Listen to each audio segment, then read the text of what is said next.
అందరికీ నమస్కారం అండి. ఈ వీడియోలో మనం మొబైల్ రీఛార్జ్ ఏ విధంగా చేయాలో చూద్దాము. మనం డిజిటల్ సేవ లాగిన్ చేసేసుకుంటున్నట్లయితే కస్టమర్లకి మొబైల్ రీఛార్జ్ అవసరం అవుతుంది. ఆ మొబైల్ రీఛార్జ్‌లు మనం నేరుగా మన డిజిటల్ సేవ ద్వారా గాని చేసుకోవచ్చు.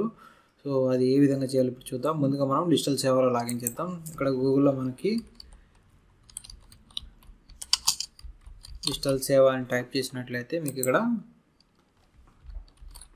డిజిటల్ సేవ CSEగా కనిపిస్తుంది. డిజిటల్ సేవ .csc.go.in ఇక్కడ కనిపిస్తుంది కదా. దీని మీద క్లిక్ చేయండి.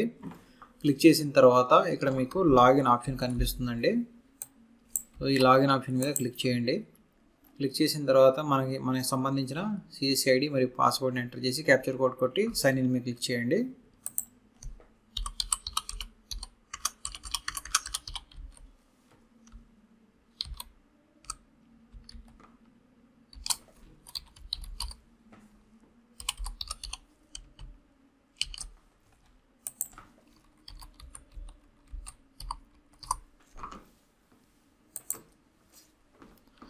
మనకి సైన్ ఇన్ మీద క్లిక్ చేసిన తర్వాత మన డిజిటల్ సేవ పోర్టల్లో అనేది లాగిన్ అవ్వడం జరుగుతుంది. ఇక్కడ మీరు చూసినట్లయితే చాలా నెంబర్ ఆఫ్ సర్వీసెస్ అనేది ఇక్కడ మీకు స్క్రోల్ అవుతూ ఉంటాయి. ఇక్కడ మీరు చూసినట్లయితే టెలికామ్ అనే ఆప్షన్ ఇక్కడ కనిపిస్తూ ఉంటుందండి. ఈ టెలికామ్ ఆప్షన్ మీద క్లిక్ చేయండి. క్లిక్ చేసిన తర్వాత ఇక్కడ మీరు చూసినట్లయితే ఇక్కడ మొబైల్ ప్రీపెయిడ్ అనే ఆప్షన్ కనిపిస్తూ ఉంటుంది. అదేవిధంగా మొబైల్ పోస్ట్ పెయిడ్ కనిపిస్తూ ఉంటుంది. మనం ప్రీపెయిడ్ బిల్స్ని పే చేద్దాము. ఇక్కడ మొబైల్ ప్రీపెయిడ్ మీద క్లిక్ చేసినట్లయితే ఇక్కడ నెంబర్ ఆఫ్ నెట్వర్క్స్ అనేవి ఇక్కడ మీకు కనిపిస్తూ ఉంటాయి. మనం ఏ నెట్వర్క్ అయితే మనం రీఛార్జ్ చేయాలనుకుంటున్నామో ఆ నెట్వర్క్ని మనం ఇక్కడ క్లిక్ చేయండి. నేను ఇప్పుడు ఎయిర్టెల్ సంబంధించిన రీఛార్జ్ చేయాలనుకున్నాను కాబట్టి ఇక్కడ ఎయిర్టెల్ మొబైల్ రీఛార్జ్ మీద క్లిక్ చేయండి. చేసిన తర్వాత ఇక్కడ మొబైల్ నెంబర్ మీరు ఎంటర్ చేయండి.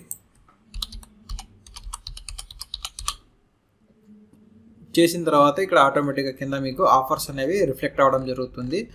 మీకు కావాల్సిన ఆఫర్ ఏదైతే ఉంటుందో, కస్టమర్కి కావాల్సిన ఆఫర్ ఏదైతే ఉంటుందో ఆ ఆఫర్ని ఇక్కడ మీరు నేరుగా సెలెక్ట్ చేసుకోవచ్చు. ఇక్కడ నెంబర్ ఆఫ్ అన్ని స్కీమ్స్ ఆఫర్స్ కూడా ఇక్కడ మీకు అవైలబుల్లో ఉండడం జరుగుతుంది అన్నమాట. ఇక్కడ మీరు చూడండి, మనం ఒక రీఛార్జ్ చేయాలనుకున్నాం కాబట్టి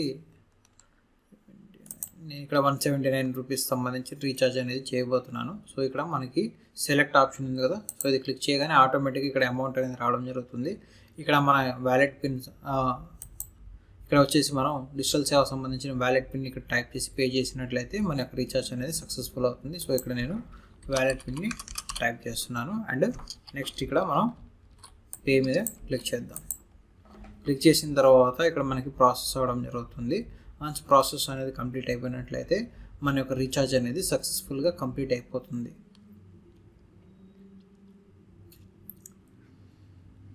ఇక్కడ మీరు చూసినట్లయితే మన యొక్క రీఛార్జ్ అనేది సక్సెస్ఫుల్గా కంప్లీట్ అయిపోయింది. కస్టమర్స్ కూడా మనకి ఒక మెసేజ్ రూపంలో కూడా వాళ్ళ యొక్క రీఛార్జ్ అనేది వెళ్ళడం జరుగుతుంది అన్నమాట. ఈ విధంగా కస్టమర్స్కి మొబైల్ రీఛార్జ్ అనేది చాలా సులువుగా మన డిజిటల్ సేవ ద్వారా చేయొచ్చు. ఈ వీడియో మీకు అందరికీ అర్థమైంది అనుకుంటున్నాను. Thank you so much. జై హింద్.